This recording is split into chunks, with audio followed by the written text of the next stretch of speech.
and welcome to Cult Movie Cult, where we watch and discuss the horrific, the obscure, and the flat-out strange from the other side of cinema.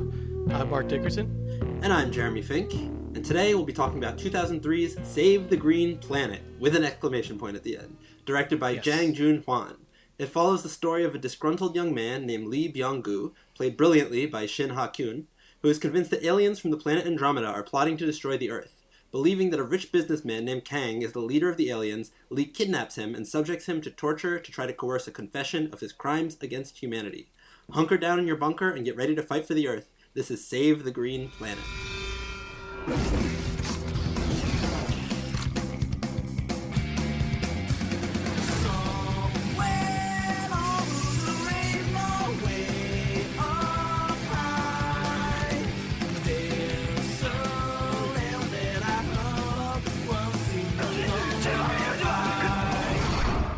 So, Jeremy, a lot to get into with this film, but before we do that, this is after a bit of a, I guess you call it a break, or an unintended break. There's a lot going on in the world and in our lives, I guess. So just, I think mostly we were too busy to to sit down and watch a movie and do the show, but we were going to attempt to do a series again, as we usually do here, but we both kind of decided that maybe a one-off episode would be for the best and maybe allow us to ease back into it a bit. And you had suggested this film, Save the Green Planet from 2003, which I had never seen, and you had seen recently, right?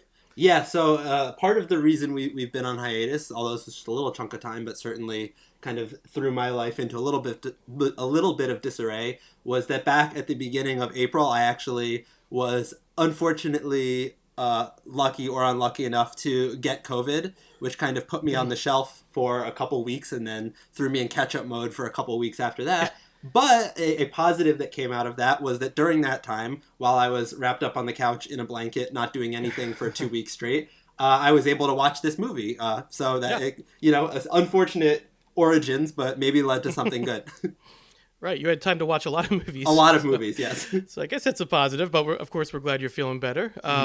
And keeping busy, right? You said you were doing some writing.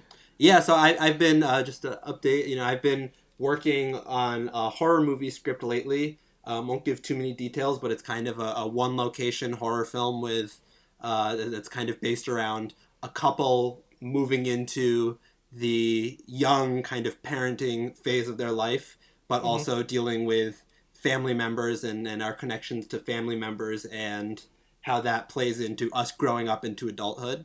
So a little bit of a character-driven horror film, and I've been writing that and hoping to finish that up soon and hopefully make it. We'll see. Yeah, I mean, things are starting to return to normal a little bit out in the world.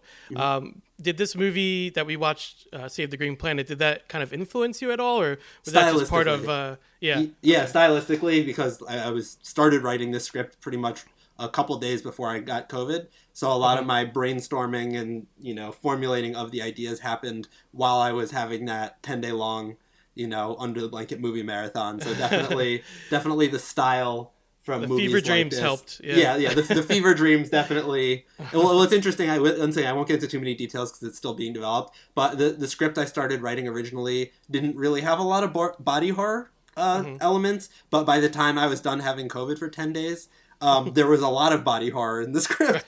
So it's like, we write what we know and what we're experiencing. Right. And I think exactly. Save the Green Planet is a movie that, although not necessarily traditionally would be considered body horror, kind of gets into that. There's some moments, and I think some movies like this, I watched a lot of Cronenberg during that time. Oh, well, there you go. All of that kind of stuff. There's a really great movie called Dumplings. So I don't know. We're kind of going off the track here, but we can do that. We're not talking about a series. We can right now pretty much say whatever we want at this point. Yeah. Just because I like to mention when we mention a movie, Dumplings is directed by a director named Fruit Chan. So you've been watching a lot of South Korean films. Is that one of them, or? So Dumplings is actually Hong Kong cinema. Oh, okay. So not South Korean, but stylistically definitely share some traits with a movie like Save the Green Planet. Cool. So what have you been up to, Mark? I've just been doing a lot of writing because partly because COVID and things, it's a little bit harder, I'm sure, to get out there and to film and get a crew together and all of that. I mean, it can be done. It's just a little bit harder. And it's also very time consuming. I've just been, I haven't had too much time lately, so I've been writing a lot. And I actually was able to finish a novel I was working on. It was released this past March. And where can we find it? So it's called Art Farm, and you can find it on Amazon or, I guess Barnes & Noble, like any of the major retailers for books. You should be able to find it on there. Also, a graphic novel I wrote a long time ago that was actually recently came out, I guess probably late last year. That's out there as well. And that you can also find on Amazon. It's called Office Days, Days with a Z. And that's just sort of like a surreal kind of stream of consciousness, dark humor, sort of like this movie. I actually didn't mean to segue there, but yeah. So anyway, you can check those out if you're so inclined. You should be able to find both of those on Amazon, and I really appreciate it because, that's pretty much where my time's been going into, is just doing a lot of writing, working on some short stories now and another novel. So kind of going in that direction right now. But that's awesome to hear that you're working on another feature, man. And I mean, I like the short I saw a lot that you showed me, and so I can't wait to see more from you, man. Yeah, I'm excited, definitely excited. Yeah, and please support Mark and buy his book, because it feels good to support independent artists making art that they're passionate Appreciate about. it. So definitely, do that. Thanks, man. And support Jeremy, because he's like I said, I can't wait to see where you go with the feature film. It's going to be something. Because our tastes certainly align, and you knew when you saw this movie, you were like, Mark, indeed, you might have to watch this. So, and that's kind of how this started. You really just kind of suggested it out of the blue, because we were talking about different series that we could, because we have a lot of series in the works, but something about it just seemed a little daunting right now. I don't know if it's just like too much going on in the world, or that mixed with busyness or whatever, but we couldn't really get it together for that. But we figure, hey, we'll ease back in with one movie, and that movie is Save the Green Planet. Indeed. So I guess, do you want to start off, I don't know, I guess talking about it and just saying maybe why you thought it'd be good for the show? Yeah, so I like I said, I saw this movie when I was sick, and the way I came across this movie is I came across an interview with the director Ari Aster, who's responsible for Hereditary and Midsommar, which are obviously big horror films, and he was just talking about some of his favorite movies, and this one came up, and I feel like I had heard of most of the other films that he was mentioning. I remember he was mentioning Don't Look Now and Rosemary's Baby and a lot of kind of big classics, but I had never heard of this one, so I kind of stumbled across it and was able to find it on the Criterion channel. I'm not sure if it's still up there or not. I hard to find film, so. For a little sure. bit of a hard one to find, but if you can get your hands on it somehow, physical media obviously always would encourage that if it's out there. Although IMDb is telling me that apparently this is available on Amazon as well. Yes, so maybe yeah. So if you can find it, but yeah, as we mentioned, this is a kind of interesting movie to play. So just to go through plot a little bit, as we mentioned, it's the story of this young man named Lee, who is kind of a conspiracy theorist, which is interesting to look at in the year 2021 when there's so much discussion of conspiracy theories and what's real, what's not real. Who decides that aliens from Andromeda are going to destroy the planet, and this man named Kang, who is a very wealthy businessman, but as we start to learn later in the movie, maybe has some personal connections to our main character Lee and his family and his background. He's decided that this man Kang is the leader of the aliens, and so he kidnaps Kang, and along with his girlfriend named Suni, they kind of put Kang through the ringer and torture him in all kinds of interesting, very inventive ways. And this is one of those movies where if you didn't know anything going in, which I certainly didn't know anything. I had watched the trailer and checked out the IMDb page, and that was pretty much it. So going into it, you really don't know what to expect. I knew there was something about aliens, but other than that, it plays a lot like a horror film, actually. We were talking about this a little bit before we started today, but it's labeled as a dark sci-fi comedy, which it definitely is. There's a lot of comedic moments and certainly some sci-fi elements in there, but it played a lot like a I don't want to say Saw, but like just or Audition, a film like that where they've been called torture porn because there was a lot of them actually around this time period. There was a lot around the early 2000s, a lot of horror films where there was a lot of torture and scenes like that, and this kind of plays into that a little bit, but obviously it's a very different take on it. It's interesting, and this is something that I found I personally am really, really drawn to contemporary Korean cinema. I haven't seen too many older Korean films, but in the last 20 years or so, is that it almost seems like the norm amongst a lot of Korean filmmakers. And obviously we had Parasite, which was a runaway hit a few years ago, which is a perfect example. But then you dig a little bit deeper into like Old Boy, that's like Park Chan-wook, Lee Chang-dong, who did the film Burning a few years ago, which is really interesting. But there seems to be an inclination to create films that blend genres, whereas in American filmmaking, it seems that there's an encouragement, which once again probably comes back to the fact that American cinema is a lot more driven by industry, is that American films seem to sit more cleanly in genres, whereas in Korean film, it seems like part of the challenge for the filmmakers is how many different genres can you work in to a single piece. Because in this one, it's interesting because Mark has watched this film once. I've now watched it twice.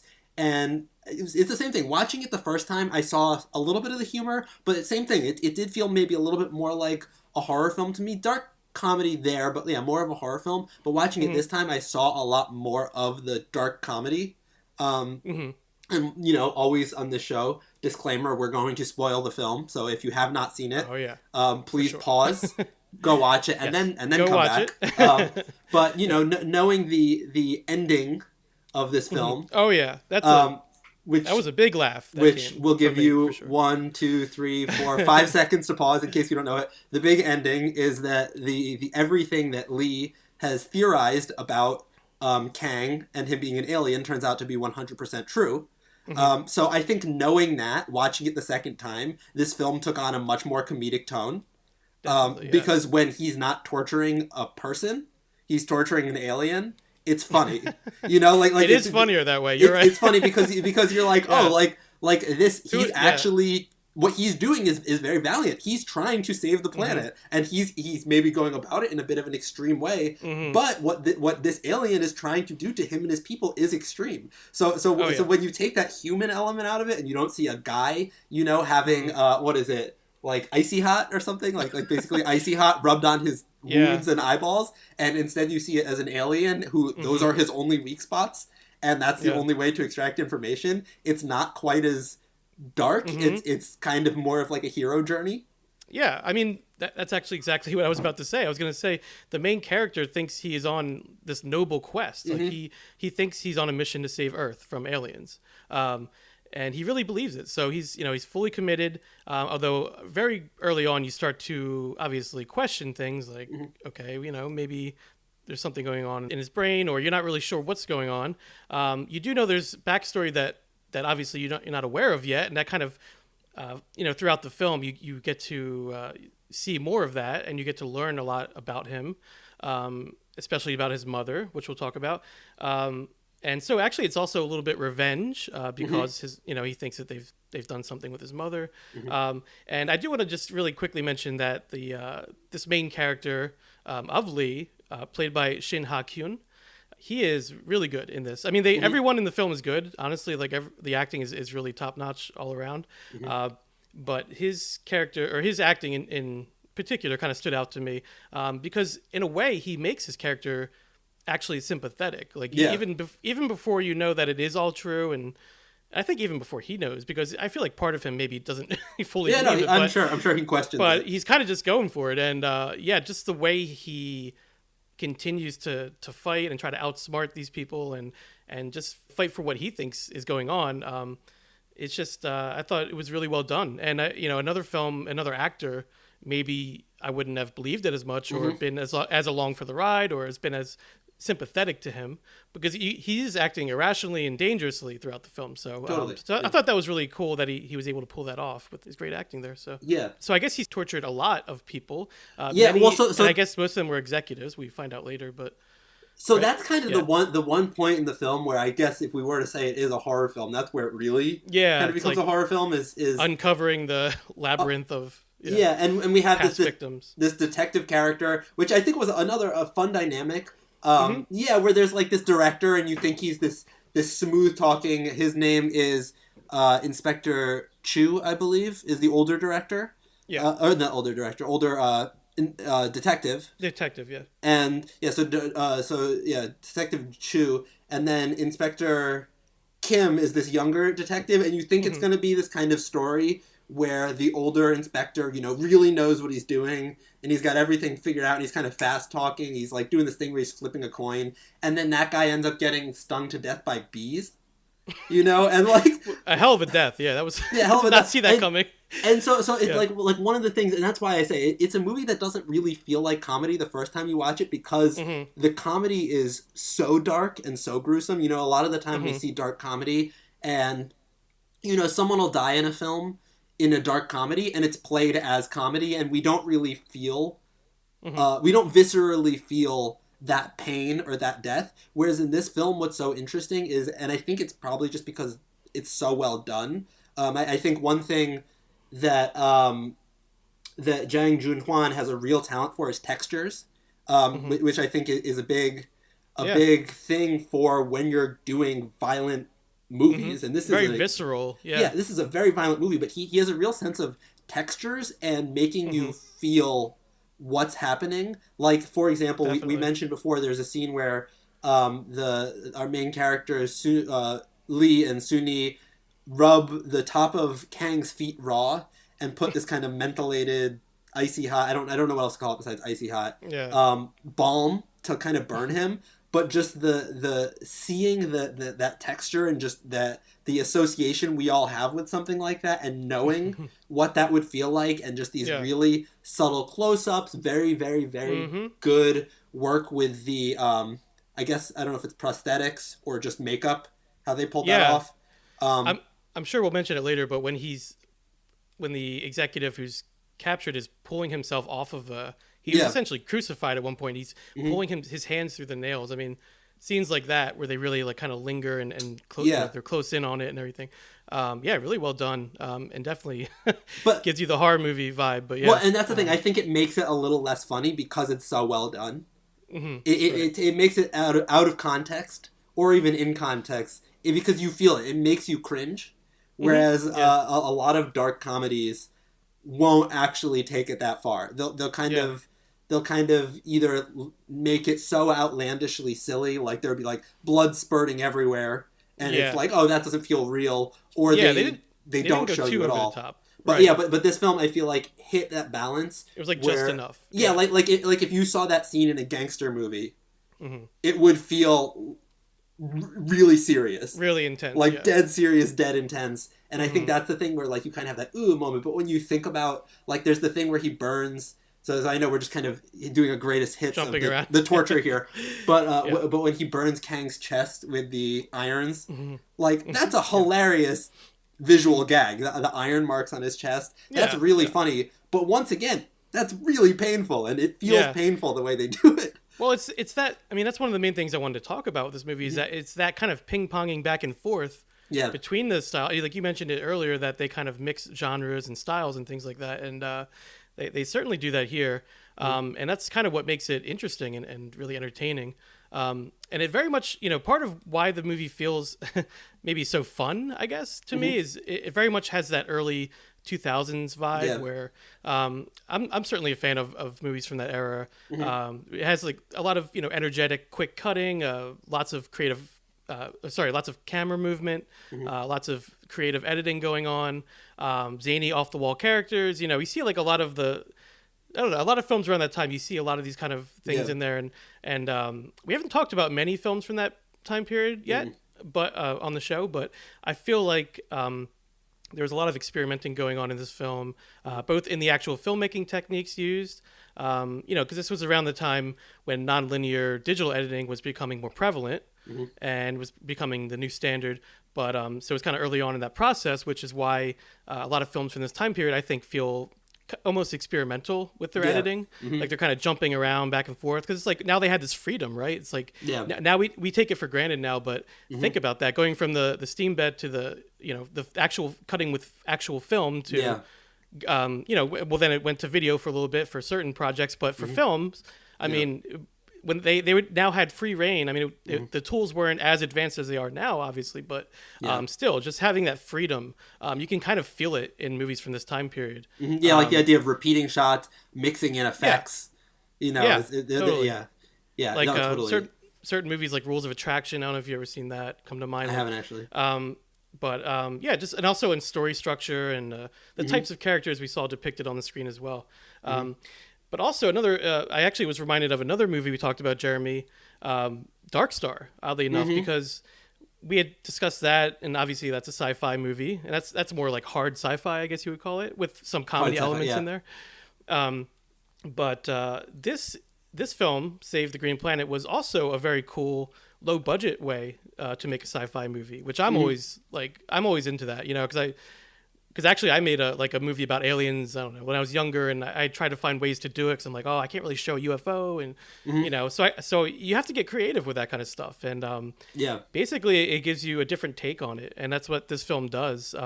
Certainly more comedic and more psychological. And I always find that sort of thing interesting and usually worth checking out, just to see something that maybe you've seen a lot before, done in a different way. So I thought that was really cool.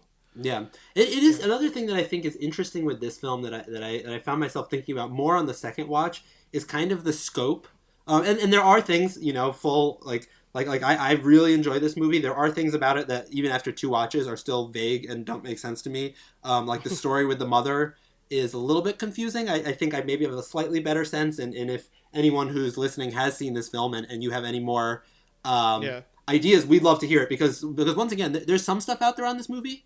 But there's not a ton of critical, at least not that I was able to find a lot of critical discussion that has happened, at least in a public documented way out there about this movie, or at least not in English. That maybe in Korea there's more attention paid to this movie and it's more of a landmark film for them.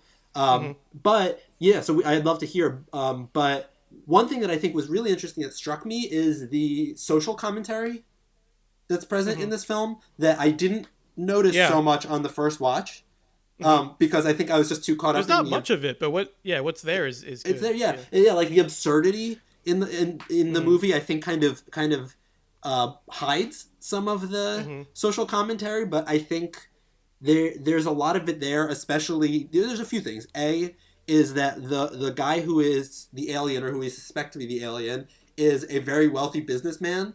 And the thing that we don't question a lot, because we do feel sympathy for him, but ultimately, whether he's an alien or not, he's still doing cruel things to working class people as a wealthy businessman. So I think there's definitely a commentary on classism, but also specifically how like a capitalist system affects the people who are at the bottom of that system, and how like we look at a character like Lee, and it's easy to say, oh, he's crazy, but that's somebody who's watched like his family members suffer. Yeah, as you start to learn more about him. And it's vague, but it seemed like something maybe happened with his dad having an industrial accident and like losing an arm. Something about an accident, and then I guess he was abusive after that. So so you get some backstory. Yeah. So I think there's definitely a statement in here about kind of capitalist greed and how that has a ripple effect and can just totally tear lives apart and make people quote unquote crazy. Well, there's a statement on humanity in general, I think. Towards the end, you start to realize, what they're kind of saying about people. It's not exactly optimistic, but maybe realistic. No, it's dark. I mean, how did you feel? Because we do get a lot of backstory at some point. We do. Yeah. I was going to start to go through because we haven't really started actually going. True. Not that we're going to go around a little bit. Yeah, we're jumping around a lot, and there's a lot to talk about. So let me just. So we've already established that the main character of Lee has captured this executive, and he's executive of a pharmaceutical company, correct? I believe so. Yeah, and like an experimental research. Right, experimental research. Okay, so he's kidnapped him and brought him to his, I guess you could call it a bunker or lab, like a secret lab that he has in this, and I guess it's essentially like the desert there, kind of just out in the middle of nowhere.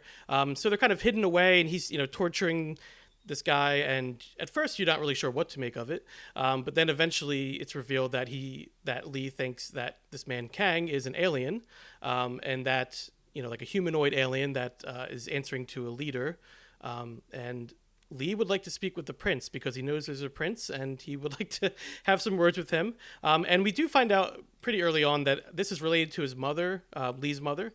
And we're not sure exactly why at first. And like you said, Jeremy, I'm not sure if we're ever meant to know exactly what happened with her. But we get the idea that there's either some experimenting going on with the pharmaceutical drugs, or maybe she was in the hospital for a different reason altogether. And again, maybe he just thinks... Lee just thinks that, and some kind of paranoid idea that they have drugged her or done something to her to make her go into this coma, which she's currently in. That's where his mother is at the start of the film. And so Lee is torturing this man with his girlfriend, Suni, who I want to talk about because very interesting, very quirky. She's essentially a circus performer, I believe. Yeah. Yeah, which kind of comes into play later, but not really. Which I think is, I actually kind of like that it doesn't really come into play. It's just sort of. Well, it comes into play. It's a little bit. An aside is it comes into play because at some point she has to, in the middle of a fight, pull off a circus move. Do like whatever. But it's a lot of backstory to give for one gag. But like that, that's what's so fun about it. It's like this movie's just there's so off many, the wall, it's just so off the wall, yeah. Yeah. It's like of course she's a circus performer. like what else would she be? Yeah. Why would you question it? Yeah. Yeah. But so she's kind of just along for the ride, and it seems like she, I guess, believes Lee, or at least just likes being with him, and maybe has some self-esteem issues. I'm not sure.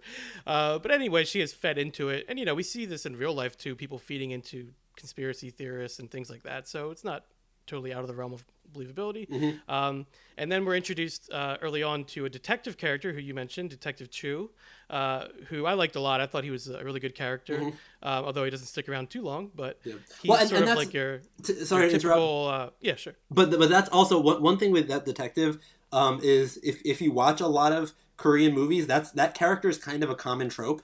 Okay. In Korean cinema, at least in the movies I've seen, where you'll get that kind of like fast talking cool detective. You either get the fast talking cool detective or the totally incompetent idiot detective. But a lot of the time, like a parody of a detective. He was almost kind of both. Detective. Yeah. And a lot of the time in the movies, by the end, they kind of figure it out.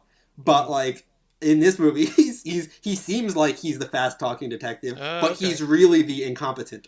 Okay, so it's like turning the trope on its head. Yeah, exactly. Yeah. Okay. It also reminded me a bit of Hitchcock, but we'll get into that when that scene comes. But so we have this detective character who, again, I did like. I thought he was funny, and this younger detective who wants to like kind of be on the case with him, Inspector Kim, who wants to go along with them, and he's talking about how much he admires his work. And later on, Inspector Chu makes a comment like, "I thought you were a fan."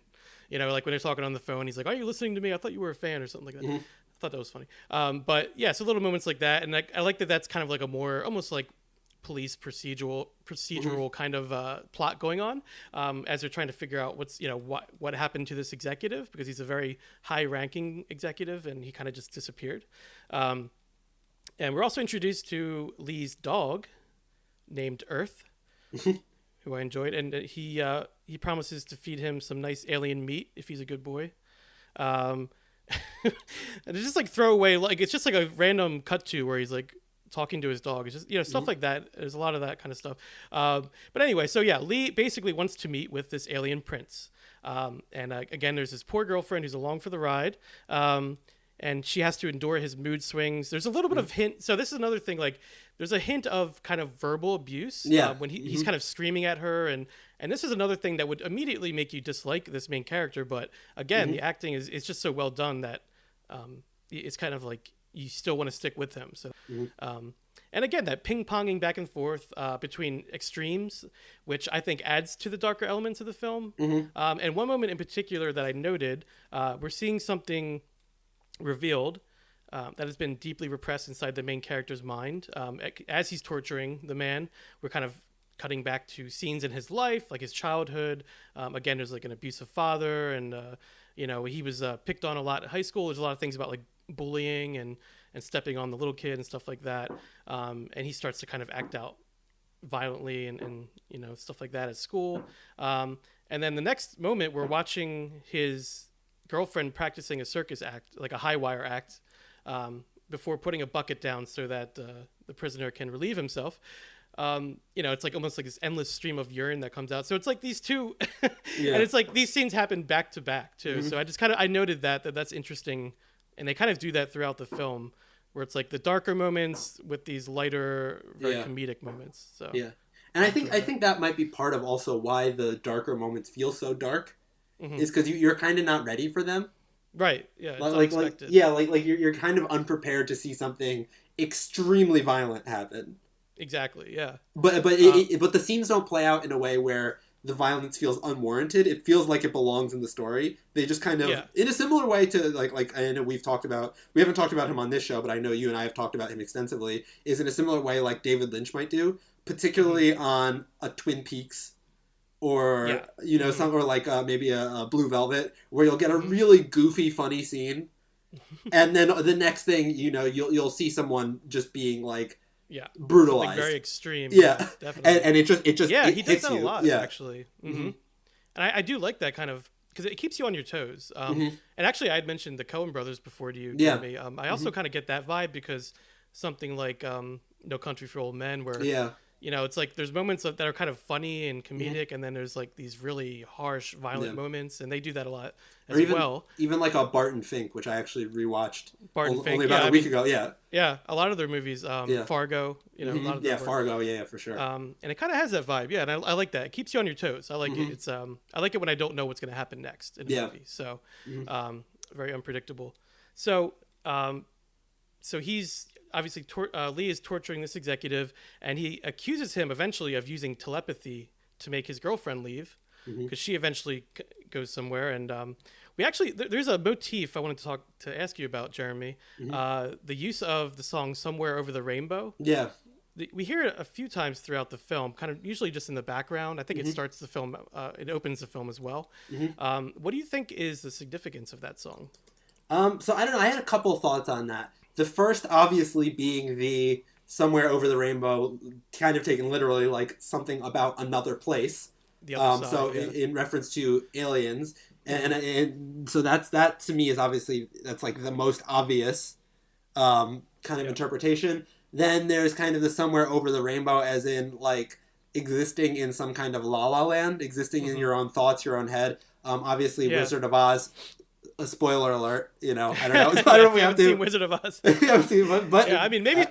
I guess people haven't. Possibly. But it's a story that kind of exists in a character's head and dreams. Essentially, but also in another world, sort of. Also in another world, so that's kind of goes back to it kind of goes back to Lee's that thing where we're not sure if he's existing in reality or it's also like he's gone to the deep end, sort of like he's on the other side of his own mind in a way. And then I also think that it's an interesting choice. I don't know if it related to meaning. Well, I mean, it's all related to meaning, but I think it's an interesting choice for me personally because it doesn't feel like it totally fits with the tone of the film. Oh yeah, totally. Yeah. But that kind of goes with the tone of the film, of this idea of contrasting images. Exactly. The fact that it doesn't fit makes it fit. Yeah. So I don't know. Was there like kind of another interpretation you had of that, Mark? Honestly, I hadn't thought too much about it because I wanted to talk about it with you, and I think what we just mentioned was kind of, I mean, I'm assuming what they were going for, the double meaning of over the rainbow, like another world, another planet, but also like going to the extremes of one's mind, or well, and there's something like that. That really great title sequence where like that "Somewhere Over the Rainbow" is playing, but it's kind of like a rock and roll version of it, like a punk version. Which one? And there's one shot. It's so funny because and for the Ari Aster fans out there, this movie is just full of shots that he has borrowed, and there's one in that sequence that's in Midsummer when and I won't spoil that movie, but like kind of early on in that movie where they're going to a destination that they're getting away from their normal life, and there's this shot that's it's the camera's upside down, and kind of just it's from a car's point of view, and it's upside down traveling down this road, and you get this feeling that you're driving into some kind of upside down crazy world, and that's in this too. But I think paired in Midsummer, it's kind of more of an ominous shot. In this one, I think that shot paired with that kind of rock and roll somewhere over the rainbow. It gives you this like you're about to enter craziness. Like you better get ready because and at that point we've already seen some pretty crazy stuff. We've already seen like Lee Byung-goo's entire conspiracy theory. We've seen him kidnap someone, and then they're like, "All right, get ready." Well, so yeah, I like the punk version they use, but also just the tranquility of the slower version they use, which I'm not sure. I mean, I've seen that movie a million times. I'm not sure if that's the official version or not, but that was used in the film. But just the nostalgia and the tranquility of that song, I thought maybe there's an element that maybe because they do kind of delve into. Well, not delve into, but they touch on the main character Lee's past, his childhood, with his, obviously there's like that strong connection to his mother, and maybe it's just me projecting because it's my mom's favorite movie, Wizard of Oz. So like it just recalls those kind of things for me. So and I'm sure it does for a lot of people because a lot of people grew up watching that movie, and I just feel like maybe there's some element to that, like the innocence of it. I don't know what you think about that, but yeah, no, I mean, I think it's great. And this is a kind of bigger conversation about intertextuality and how the cultural references that we already have we bring to the media that we interact with. Sure. I heard a quote recently. I don't remember who it was.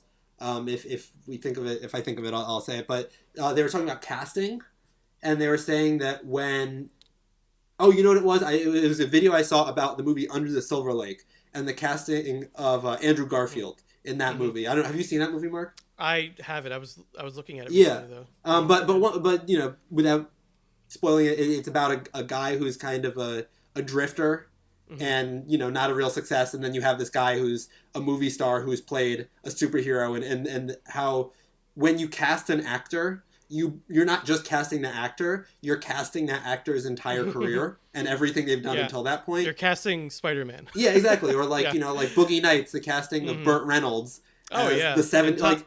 Tom Cruise in Magnolia. Yeah, or like John Travolta in Pulp Fiction. As soon as he starts dancing, we're like, oh shit, certain actors are just dancing. Like larger than life, sort of. And I think certain pieces of music do the same thing. And I think what's kind of brilliant about this, and it wouldn't necessarily work with any piece of music that we already know. If he had thrown in, I don't know, the American national anthem, it wouldn't have. It would have a very different effect. It would have a different effect. It might still be interesting, but it would have a very different effect. But the fact that that's such a loaded piece of music that not everybody necessarily has experience with. But it's sort of in the subconscious of a lot of people. You've probably have an awareness of that song if you have a general knowledge of popular world media. And because of that, everybody is going to bring something a little different to the table, but it's going to pluck at your heartstrings because it's something that you've heard since you were a child. And you have your own experiences, whether it be The Wizard of Oz, whether it be a parent playing it, and then flipping it on its head and pairing it with a story that's so wild and destructive. I don't know. It's hard to say exactly what it means, but it's certainly evocative and bold. And but bold for sure. And like you said, it's that disassociation that kind of makes it work for this film, because there's a lot of that going on. So Lee, at this point, he's essentially about to probe the alien that he's kidnapped. He's lubing it up, getting it ready, and I'm not sure exactly what his plan was here. I think just more torture at this point. But the executive is able to break free at this point and escape, which he does a couple times. Yeah. I don't think Lee was very good at tying knots or constraining people. No. But I think that's part of the fun, though. I think it's part of the fun, though. Well, again, it's that element, like, you never know it's messy. What's going to happen, or, like, things are all over the place. So, so the executive is able to break free at this point, escape, and he actually thinks he's killed Lee, because I think he's knocked him to the ground, and Jeremy, you had mentioned this part before to me. He has him on the ground, he's kicking him while he's on the ground. And it's just like this, it's almost like it's like a cathartic, but then it kind of becomes almost comical because he really goes off and just really starts kicking him, and I think you said there's like a pause. I think the idea is that Lee Byung-goo has died. Like he has killed him. He actually has died at this point. He actually has killed him, but by kicking him repeatedly out of anger, he accidentally resuscitates him. Yeah, he accidentally kickstarts his heart. Yeah, literally kickstarts his heart. He does, and then Lee is able to snap back to life. which is such a creative, and that's one thing we were talking a little bit before the show.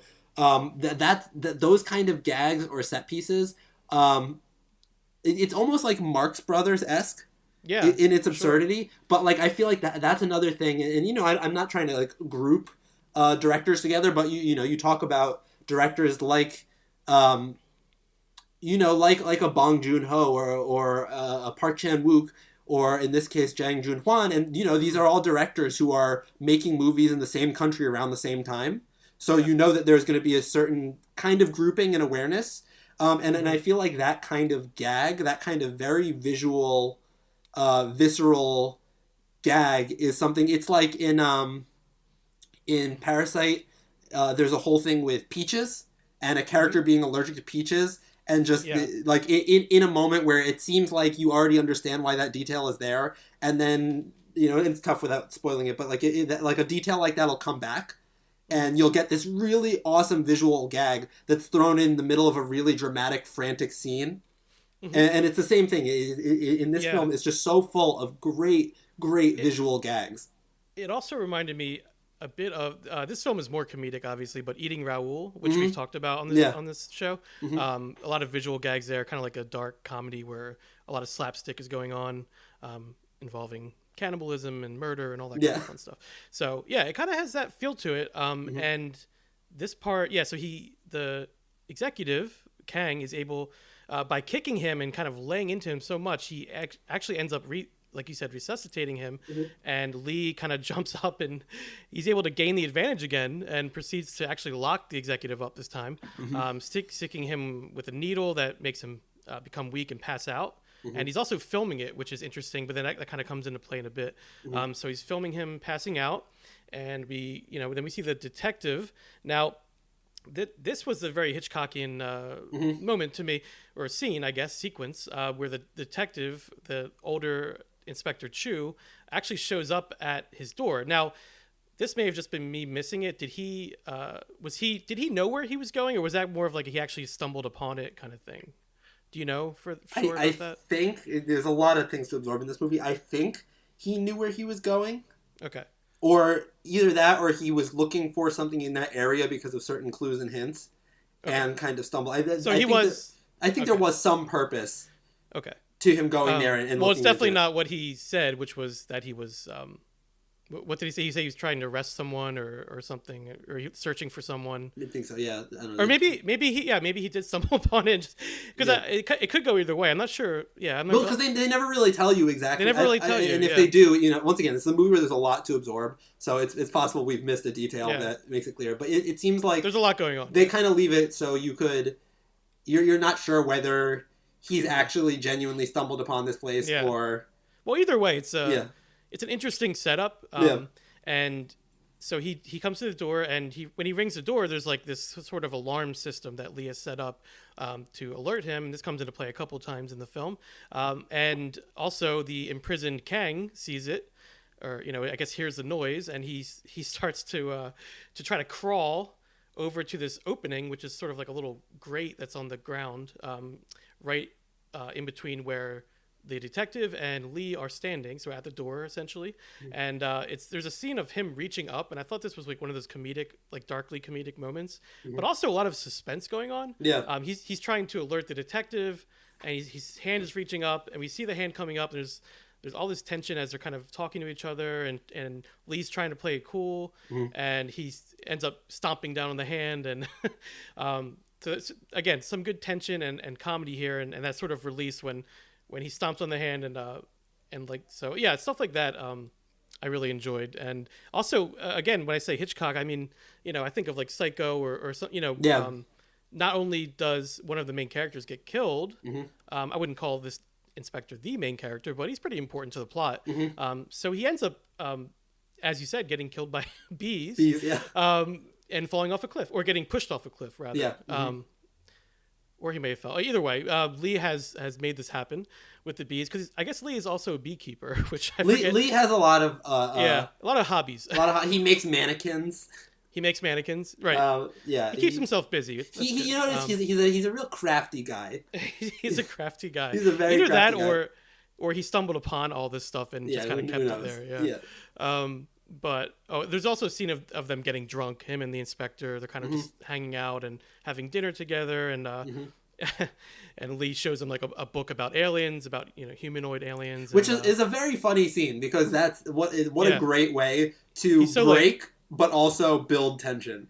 Yeah, and it's almost like he's almost like he's like a child when he shows it to him. Like he's like very enthusiastic, like look at my book, and shows him his transmitter to communicate with the aliens. Well, it's funny because what's so fun about that moment is that you think that, because to that point you've seen that he doesn't want the detective to know what's going on. So you think that him talking to the detective and everything that he's doing will be all about withholding information from the detective, and then he turns around and tells him everything up to, I have a guy in my basement. Right. Like he tells him everything.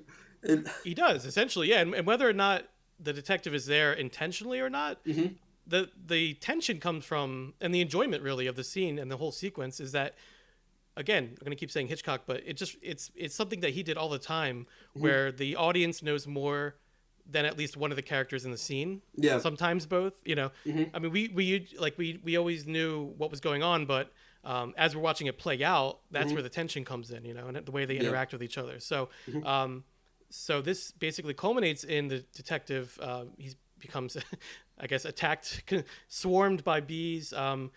As Lee kind of shows him these bees and throws them at him, and he does end up falling off a cliff and covered in the bees. Great shot. Really great shot there. I think I cracked up at that part. But also the dissolve here. There's a dissolve in the editing to his dog eating unknown meat, which I'm assuming is quote unquote alien meat. So that was a good little dissolve there. So yeah, that was a fun scene. Well, that's our answer to the question though, is why did we get introduced to this dog earlier and get that little scene? It comes back. It does come back. So yeah. I mean, he has a couple friends. He has a couple companions, I guess. He has his dog, his girlfriend. And so at this point, the younger detective, Inspector Kim, ends up taking over the investigation. And he's able to eventually crack it. But first, we go back to the prisoner, Kang, who wakes up to find himself essentially crucified. As we talked about earlier, so that happens.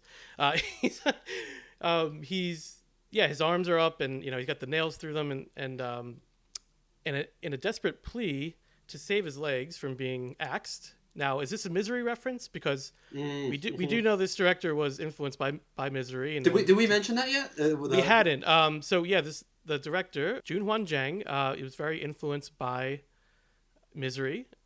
He saw that film, and I guess he wanted a little more backstory to the actual kidnapper, because he thought that maybe it was a little bit lacking in that film, or maybe it because he wanted to make us really feel for the person, which I think he achieved, as we've talked about.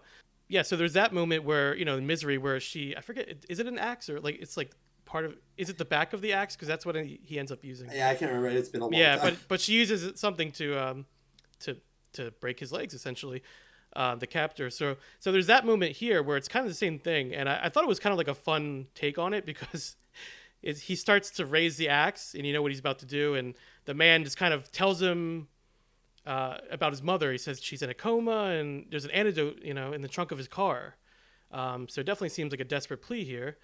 And at that moment, Lee actually turns the axe around, and he says something like, "Well, this is for trying to get away. Yeah. I still need to punish you." And then he just whacks him with the shin, the other side of the axe. Yeah. So that was kind of like sort of a Misery moment, but a little bit different. So there was another great moment there too, right before it, where when Kang realizes that he's about to have his legs chopped off with an axe, he says, "It's true, I'm an alien," and Lee just goes, "Who said you weren't?"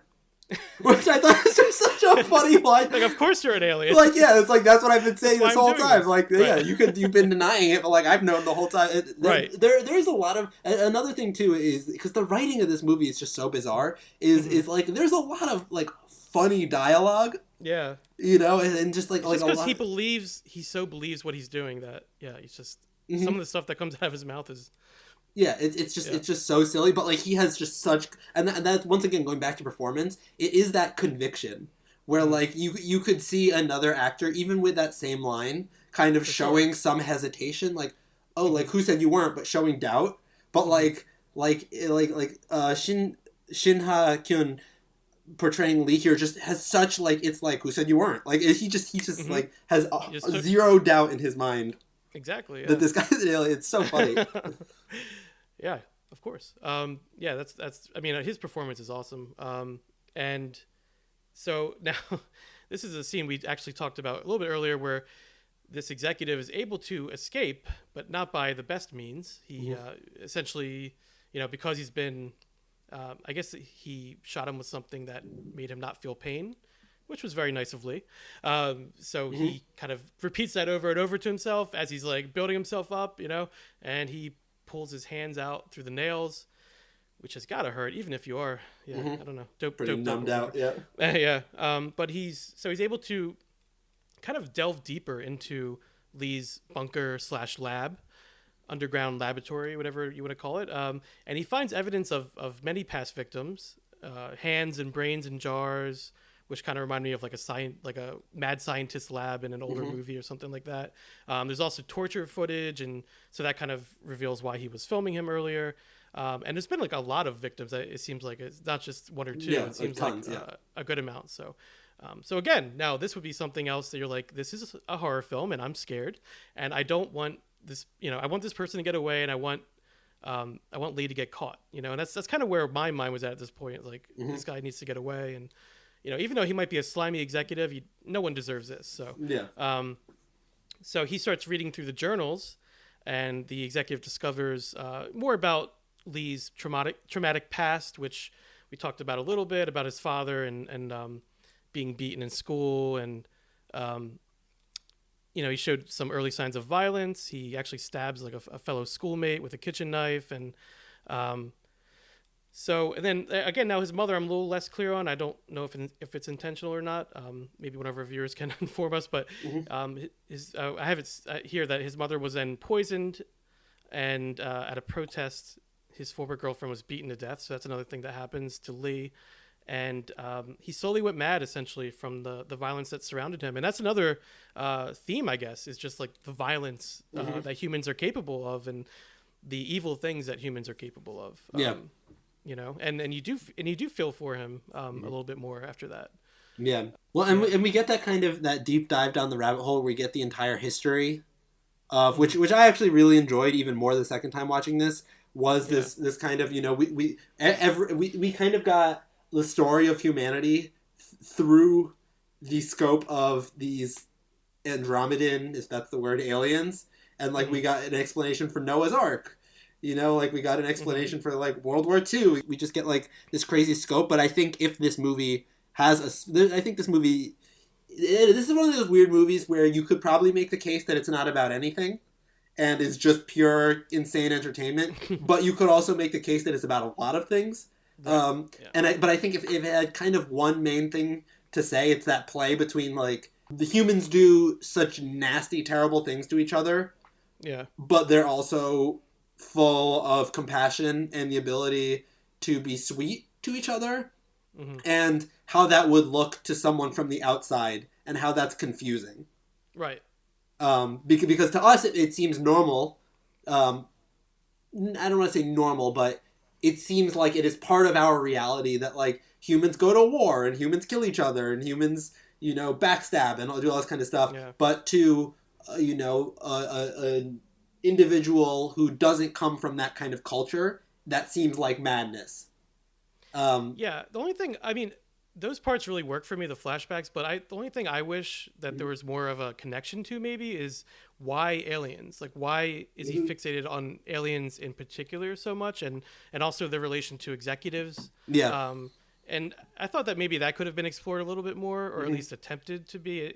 It seemed like either they didn't want to explain it, or I don't know. I don't know if that was a missed opportunity, but I feel like that connection never fully gelled for me, and maybe it's something I missed in my first watch through, or I'm not sure. But that was one thing that I thought maybe could have been developed a little bit more, but maybe also it's just an arbitrary focus, for his anger and his revenge. Maybe it's just it seems like he's interested in aliens. He has a book and all that kind of stuff. So maybe it's just he was interested in that sort of thing, or I'm not sure. But anyway, I guess it could also be seen as like a scapegoat. Like, I'm just going to blame it on these aliens. Like, Yeah. we don't really know. We never really find out, but we do find out a lot about his past, like I said. And as this is happening, not only is Lee rushing to the hospital with his antidote for his mother, the detective's partner, the younger one, arrives and finds the frantic executive. And at this point, so Lee is at the hospital with his mother, and he actually gives her the antidote, and his mother dies from it, because she just passes away right there. And so that's an interesting development. And of course, Lee is much angrier now, even more so. Well, did you? So that was crazed. That was something I was wondering. So did we think that was actually an antidote, or because I forget what he called it, but I think it was just some kind of chemical. That's the thing. Well, when we find out it's all essentially real, it's like, yeah, you look at that differently. Like, what exactly, yeah. Because in the moment, I'm like, oh, like this guy's just trying to trick him into leaving for a while, and my thinking is, oh, if he like accidentally like kills his mom or something, maybe he gets caught doing that. Maybe they lock him up and start doing a search, and or maybe he administered it wrong, or I mean, it could be a lot of things. But I guess it is vague because it could have been an actual antidote. Yeah, for sure. Yeah. Mm-hmm. So we also see at this point his girlfriend Suni, she's doing a high wire act, performing, I guess, and she actually falls, and she decides to go back to help Lee. Yeah. So at this point, things really amp up towards the ending, and the young detective starts to make these connections, and he breaks into the lab, and like I said, finds the executive. And at this point, Lee returns, and there's sort of a standoff here, as he points a gun at them. And the detective points one right back at him. And this is when Suni comes back, his girlfriend, and does what can only be described as an aerobatic assault, I guess. Flipping is involved. And she eventually is able to pin the detective to the ground with her legs around his head. And I liked this part where, I think Lee starts screaming, like, why won't you leave me alone? Why? And he's just like, I think he's really reached the end of his rope at this point. And it's just the juxtaposition of him saying "leave me alone" when he's the one capturing and torturing people is also interesting. Yeah. And then this is a scene where the executive Kang tells him everything, essentially, quote unquote everything, which we don't know if it's real still at this point, but he's definitely detailed. He goes into a whole story about the aliens. Essentially, he tells them all about the Alien King, the Green Planet, the atomic war. How there were dinosaurs. It essentially mimics our history, but apparently instead of like a god, as many believe in, I guess it was like this alien, this king alien who kind of set in motion everything. The 75th king. The 75th king, yes. The 75th king. And because there's a huge ark that's built, much like Noah's Ark, with genetic samples from humans, and life began again, but with a curse. So that would be our timeline. And after much debate, the aliens gave humans one last chance, and thus starts, where we kind of come into the story here. And basically, what I took from this was that humans are insane, violent, chaotic, and because we see images of Hitler, the Holocaust, and all these atrocities from the past, and the aliens just want to eliminate the suicidal gene, essentially. That's all they're trying to do. Yeah. They're here to experiment on us, and to get rid of that gene. They're trying to see. I think how I took it is they're trying to see if they could make humans a little bit better. Make them a little bit better, yeah. They kind of fail. They couldn't really make them better eventually. Yeah. And essentially, at this point, we realize, or we learn, that Lee's life, his whole life, has been an experiment, which is kind of what he had a feeling was going on. Kind of what he said, yeah. He was pretty spot on. And now the executive says he can take him to meet the prince, the alien prince. So now, at this point, it's like, is he lying? What's going on? It's a pretty elaborate lie.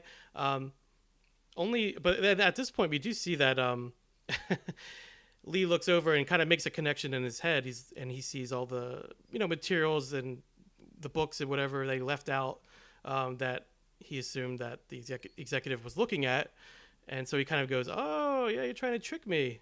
So there's really only one way to prove it, and that's what they have to go.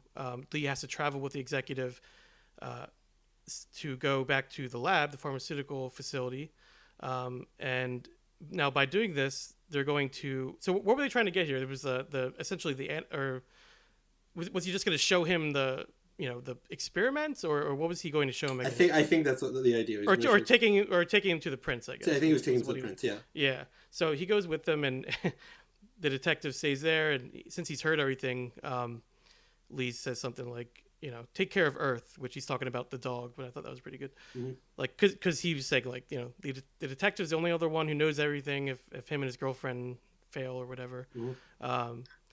So everything's up to him. So they travel to this facility. The detective's able to break free.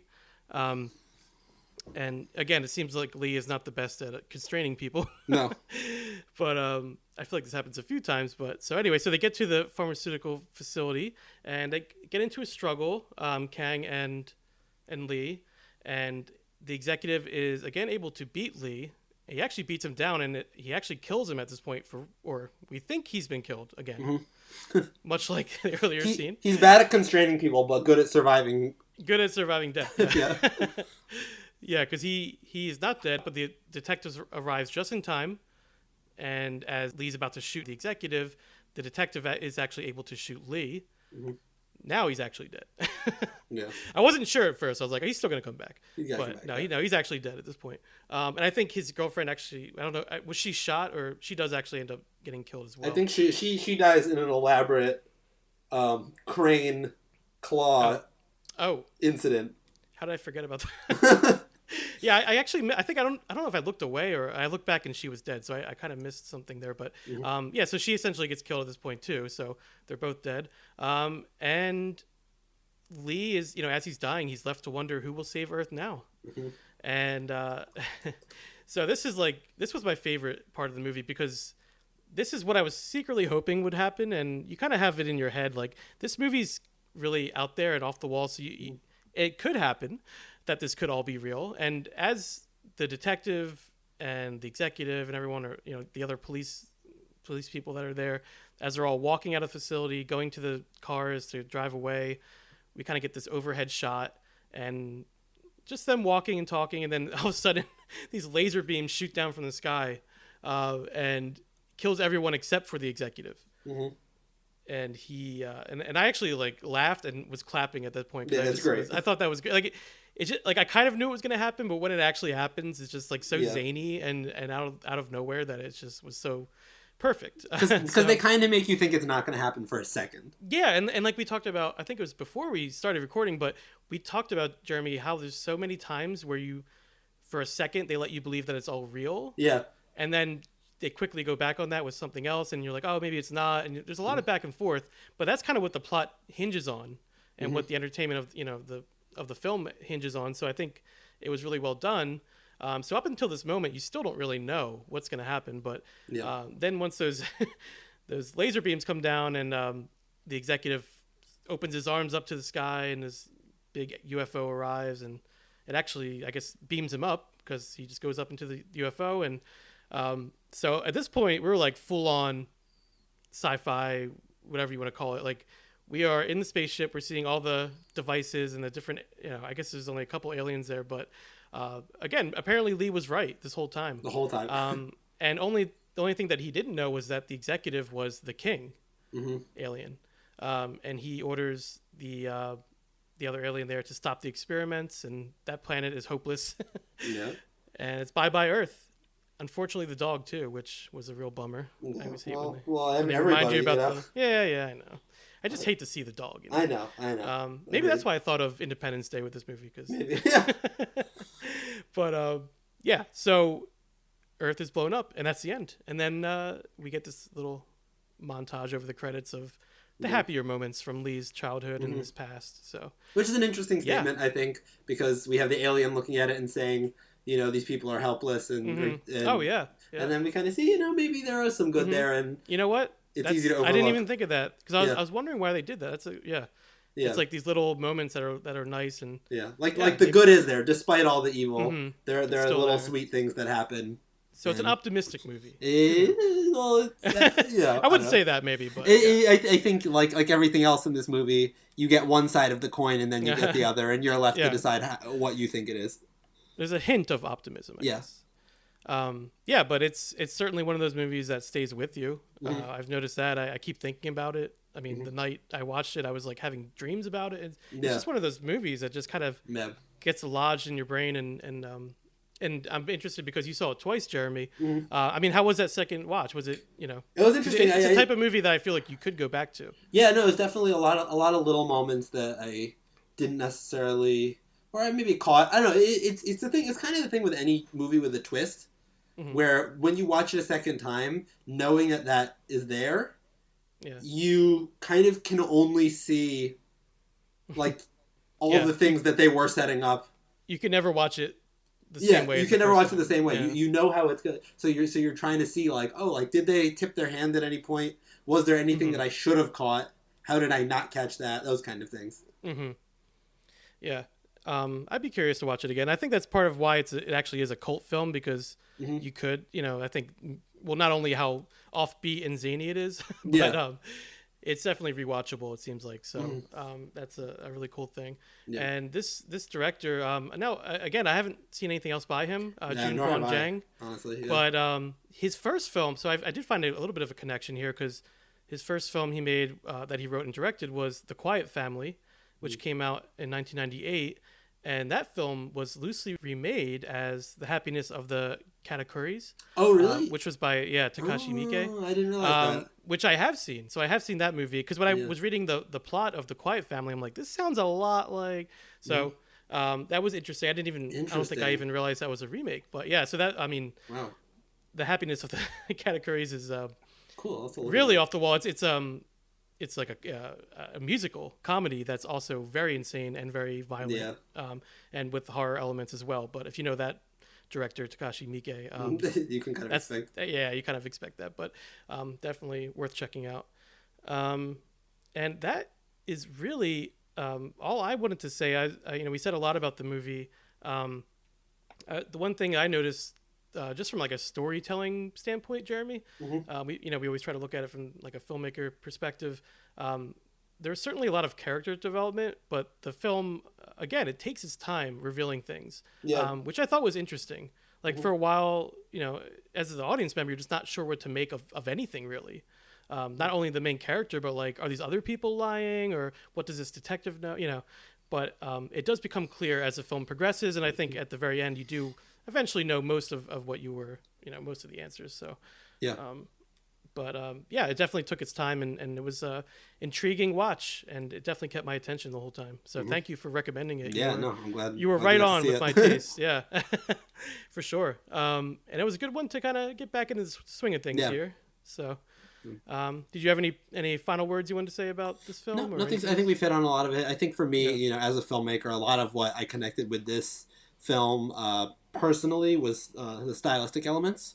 I really enjoyed the story, and it's the same thing. The story kind of keeps bouncing around in my head, just because, especially as we mentioned, in the age of conspiracy theories, I think seeing one played out to its full conclusion and how that can kind of go awry is interesting. But I think so much of what I enjoyed about this movie is just how bold it is stylistically, how at every opportunity to introduce information, it was presented visually. There's almost no exposition in this movie that's spoken, and even if there is, what's happening, they bury the exposition in an interesting way. Yeah. The movie opens with exposition, but we're getting this cool slideshow thing, like he's making a presentation, and like it's like I like that opening a lot. The movie it's just a movie that's so rich with visual communication, which is something that I think gets overlooked a lot and not talked about enough. I think there's the classic, show don't tell thing. Show don't tell. Yep. But I think for a lot of people, they don't take it this far. This movie shows every idea in an interesting and inventive way. And I like that even when they show the flashbacks and they show things that happened in his past, they don't linger on it. Like it's not, it's almost, it really is like flashes of things that happened to him, which, there's pros and cons. I mean, because of that, maybe you don't get all the information that you normally would in like a scene of a flashback or something. Yeah. But I feel like you get enough. Like you absorb enough to know what's going on. So again, just the techniques, like you said, at play here, just really interesting and very entertaining film. Very entertaining, any movie where I don't know what's going to happen next. Yeah, it's a fun always watch. keeps my interest. Yeah. So, thanks again for recommending it. Yeah. And well, maybe do a couple more of these. We'll see. Yeah, These one-offs. Maybe yeah. you'll recommend one next time that I haven't seen. I definitely have some I could recommend. Maybe we should do happiness of the categories now. Yeah, no, I watched like the first like 10 or 15 minutes, and I wasn't in the headspace to handle that movie. Yeah, you gotta be. I would like to go back and actually watch the whole thing. It is a long one too. It's pretty long, but yeah, you gotta be in the right headspace for sure. But anyway, we'll figure it out. Figure out what we're gonna do next here on the show. But in the meantime, thanks for returning and listening to Cult Movie Cult. You can find us on the usual social media. And if you have any cult films you'd like to hear us discuss on the show, or if you'd like to officially join the cult, be a guest on the show, please feel free to reach out to us at cultmoviecult@gmail.com. This has been Cult Movie Cult, and until next time, so long from the other side.